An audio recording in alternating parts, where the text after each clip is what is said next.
जब हम वोट डालने जाते हैं तो उससे पहले हम ये सोचते हैं कि आज जिस स्थिति में हम हैं, वोट डालने के बाद अगले 5 साल उससे बेहतर स्थिति में हम पहुंचे।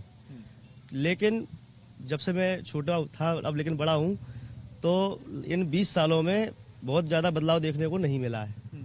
और पैसा आता है, चला जाता है, लेकिन बदलाव जिस स्थिति में होना चाहिए उस स्थिति में बदलाव नहीं है।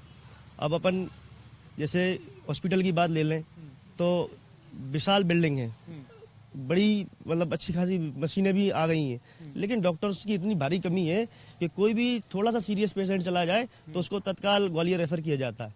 ये एक बहुत बड़ा मुद्दा है। और कई मरीज ऐसे भी होते हैं जो रास्ते में ही अपनी जान गवा देते हैं।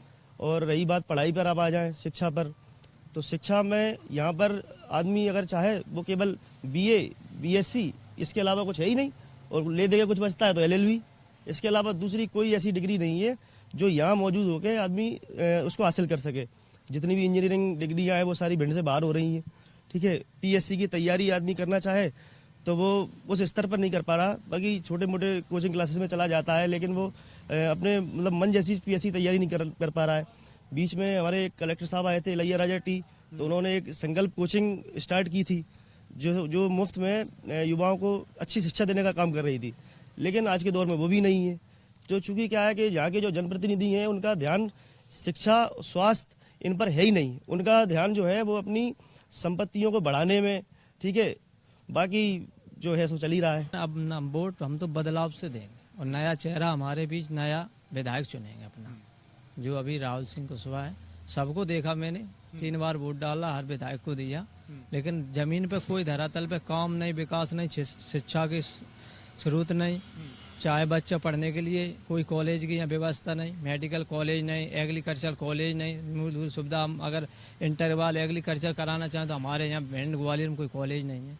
निश्चित तौर पर हर युवा चाहता है कि रोजगार और शिक्षा के ऊपर बात हो, पर नहीं हो पाती है बात, क्योंकि आप जिस जिले में खड़े हैं वो भिंड जिला है। ये शुरुआत से हाथी रहा है। हाथी से मेरा तात्पर्य है कि इसके 2 दांत हैं, एक खाने के और एक दिखाने के। खाने के दांत जहां आप खड़े हैं वो, और दिखाने के दांत है जो मालनपुर, मतलब किसी काम का नहीं है वो। तो हम ये चाहते हैं जितने भी अभी तक के जो जनप्रतिनिधि यहाँ पे चुने गए हैं वो इसको हाथी ना बना के शेर बनाएं। यहाँ का युवा यहीं पढ़े, यहीं रोजगार पाए और यहीं रहे, पर ऐसा आज तक किसी ने किया नहीं है। तो हम चाहते हैं एज अ युवा होने के नाते हम चाहेंगे कि रोजगार और शिक्षा सबसे बड़ा मुद्दा और सबसे प्रबल मुद्दा होना चाहिए सरकार को चुनने के लिए। हमारे लिए सबसे बड़ा मुद्दा ये है कि जो यहाँ पर जितने भी युवा हैं, जितने भी विद्यार्थी हैं, उनके लिए सबसे पहले तो शिक्षा की प्राथमिक व्यवस्था होनी चाहिए। अब अपन बात करते हैं पूरे मध्य प्रदेश की, तो पूरे मध्य प्रदेश में 80% ऐसे सरकारी कॉलेजेस जिनमें स्थायी प्राचार्य नहीं है। सबको चार्ज मिल रहे हैं। चार्ज मिलने वाले जितने समय के लिए चार्ज मिलता है, फंड आता है, जन भागीदारी का पैसा आता है, खा जाते हैं। तो कहीं ना कहीं कटौती हुई छात्रों की सुविधाओं में। अब दूसरी बात अपन बात करते हैं, भिंड जो शहर है, शहर में 90% जितना भी शहरी इलाका है इसमें दुकानें हैं, सब व्यापारियों की हैं। अब शहर में रहने के लिए सबसे बड़ा मुद्दा है शांति का मुद्दा। बिल्कुल, शिक्षा एक बहुत बड़ा मुद्दा है और इस पे बात होनी चाहिए। कोई बात इस पे करता नहीं है। बात करते हैं लोग, अपनी अपनी बात रखते हैं, व्यक्तिगत जमीनी स्तर पे लोग व्यक्तिगत बात करते हैं, लेकिन शिक्षा का जो मुद्दा है इस पे कोई बात नहीं करता। हमारे यहाँ कोई भी ऐसी बड़ी यूनिवर्सिटी नहीं है जिसके लिए यहाँ का जो छात्र है वो बाहर जाता है। उस छात्र के ऊपर कई प्रकार के आप समझ लीजिए पढ़ाई का जो प्रेशर है, या मान लीजिए जो आय का जो स्रोत है उस छात्र को नहीं मिल पाता है, तो वो वहाँ से अपनी आधी पढ़ाई या छोड़ के घर आ जाता है ना।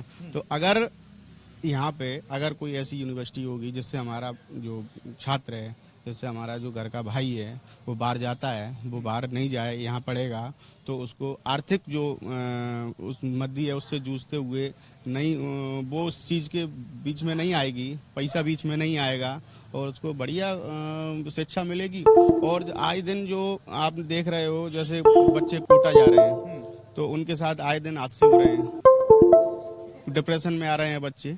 तो ये सारी चीजों पे अंकुश लगेगा। अगर इस चीज के लिए अगर सोचे सरकार तो ये बहुत अच्छा रहेगा। ठीक है। अगर आप ये वीडियो YouTube पर देख रहे हैं तो हमारे चैनल को सब्सक्राइब करें और बेल आइकन को दबाना ना भूलें। अगर आप Facebook पर यह वीडियो देख रहे हैं तो हमारे पेज को लाइक करें।